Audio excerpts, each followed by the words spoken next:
আজ বানাবো ক্ষীরের পাটিসাপটা।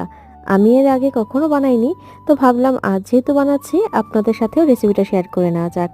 তো কিছুই না, 1 কাপ চালের গুঁড়ো নিয়ে নিয়েছি, আর সাথে নিয়েছি হাফ কাপ সুজি আর ময়দা, আর একটু লবণ, একটু চিনি, একটু মিল্ক পাউডার আর পরিমাণ মতো জল দিয়ে ভালো করে ব্যাটারটি বানিয়ে রেখে দিয়েছি। আর আমি দোকান থেকেই একটু মাওয়া কিনে এনেছিলাম, তো সেটাকে আমি একটু দুধ আর খেজুর গুড় দিয়ে একটু নেড়ে নিয়েছি। আর তারপর আর কি, বাকিটা তো খুবই ইজি। প্যানের মধ্যে একটু ঘি গরম করে নিয়ে নিয়েছিলাম, আর গরম ঘির উপর দিয়ে দিয়েছি আমার বানানো ব্যাটারটি, আর তার উপর দিয়ে দিয়েছিলাম আমার ক্ষীরটা।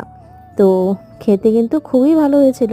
আপনারাও বানাবেন আর জানাবেন যে রেসিপিটা কীরকম হয়েছে। থ্যাংক ইউ ফর ওয়াচিং, আর প্লিজ সাবস্ক্রাইব মাই চ্যানেল।